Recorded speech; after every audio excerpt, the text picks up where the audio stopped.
Det er blevet pinseweekend, og vi har fået fri.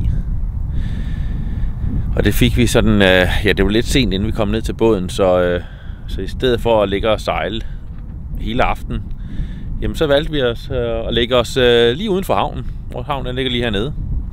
Og lige herude, der ligger 2, ankerbøjer, som man kan ligge på. Og der ligger vi os nat. Det er en fantastisk aften.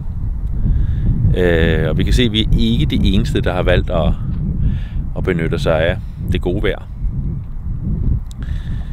Så nu skal vi lige nyde det sidste aften og slappe af. I morgen, når vi engang står op, så tøffer vi lige så stille sydpå, ned over Rødvig, og bruger weekenden dernede. Og så må vi se, hvad det bringer.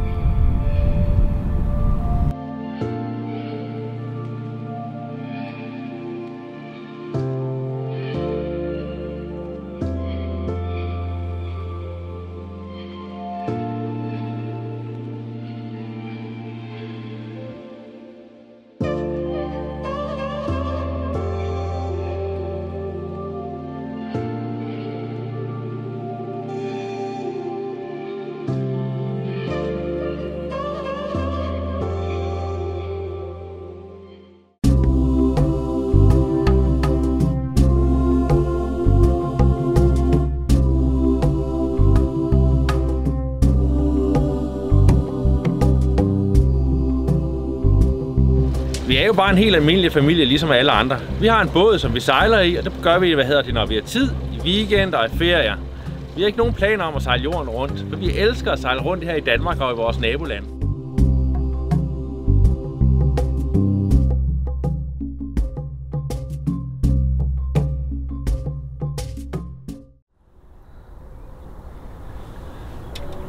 Jeg har her fra morgenen af. Det var det første, jeg tænkte på, da jeg vågnede. Det var, i dag vil jeg lave en kæmpe stor selfie-stang. Og så har jeg lavet den her. Og det er fordi, det er lidt sjovt, når vi jo filmer, ikke? Det er jo lidt sjovt at tænke sådan lidt ud af boksen og prøve at få nogle nye idéer til nogle nye vinkler. Så det var, i dag er det kæmpe selfie-stangen.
Vi har jo allerede været i Rødvig mange gange før, men det er et dejligt sted, som vi elsker at besøge.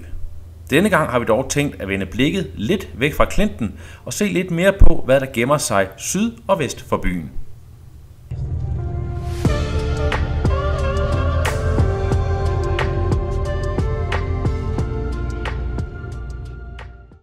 Vi er ankommet i Rødvig Havn, og det er et par timer før det er aftensmadstid, så i stedet for at ligge og dagsligt i dag, så har jeg lyst til at tage en lille cykeltur. Hvis jeg cykler lidt vestpå ind i landet og lidt sydpå, så kommer der en lille sød havn, der hedder Lund Havn. Grunden til, at jeg kalder den lille og sød, det er fordi, den har en dybde på 1,3 meter, og der kommer vi i hvert fald ikke ind med vores båd. Så min tanke er, at hvis jeg nu cykler derhen, så kan jeg alligevel måske få en lille smule på kameraet. Så jeg tager en smuttur til Lund Havn. Og det er fuldstændig rigtigt, at Klan aldrig vil kunne komme ind i Lund Havn. Men udover at cykle dertil, kan man jo lægge for anker udenfor, hvis vinden er i en nordlig retning. Den er hermed kommet på ønskelisten, for der ser virkelig hyggeligt ud.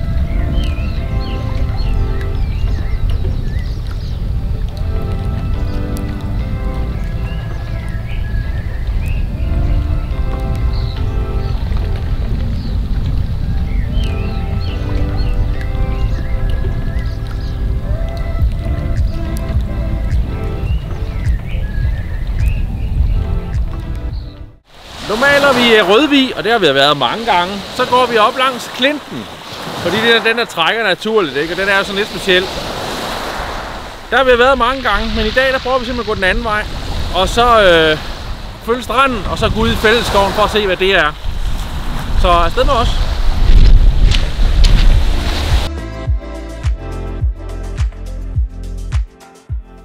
Turen langs stranden er nu ikke super idyllisk. Fedtemøget ligger i et tykt lag, og lugten er ubeskrivelig. Til gengæld er turen udfordrende på den smalle, stenede strand.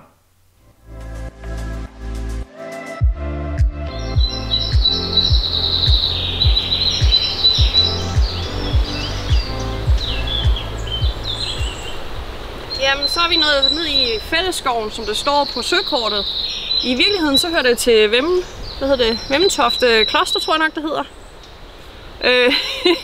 Men det er stadig et sted, hvor du kan have lov til at gå ind og gå tur og cykle på cykel. Så nu følger vi en af stierne ind i skoven for at komme helt ud til spidsen af det, jeg troede hed Fællesskoven.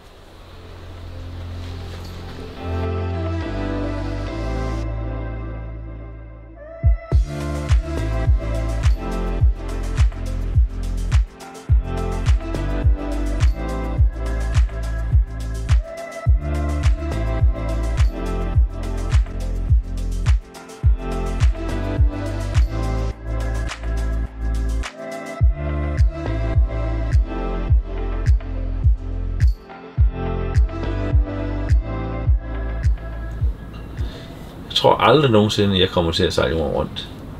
For det trækker egentlig ikke i mig. I hvert fald også lige på nuværende tidspunkt at sejle til varme lande. Hvis jeg skulle noget, jamen så kunne jeg kunne godt tænke mig at enten trække nogle måneder ud af livet, ikke? Eller ud af hverdagen eller noget, så jeg har mulighed for at sejle længere væk i Norden. Så jeg virkelig godt tænke mig at komme til Norge, godt op i Norge. Jeg kunne også godt tænke mig at komme helt op i Sverige. Op mod Finland faktisk kunne jeg virkelig godt tænke mig at se. Men det kræver bare, at det kan jeg bare ikke. Jeg har 3 ugers sommerferie, hvis jeg er heldig 4. Og så kan man altså ikke rigtig nå at komme tilbage. Så kan man selvfølgelig argumentere for, at man kan sejle ud. Så efterlade sin båd et eller andet sted, og så komme tilbage næste år, og så sejle 3 uger igen, ikke? Men så har man bare en båd, der ligger et eller andet sted, som man ikke kan bruge. Det er lidt ligesom dem, der har en båd i, Middelhavet, ikke? Det er da set rart, ikke? Men i en lang løb, hvor meget får du brugt den? Altså, så får du brugt den i alt nogle uger om året, ikke? Hvis vi tæller vores sammen hen over et år, ikke? Jamen, der er vi i hvert fald. Altså, det er omkring 3 måneder om året, vi er ombord på båden på en eller anden måde. Enten ude at sejle, eller hvor vi bare i havn. Eller så det er en kæmpe forskel.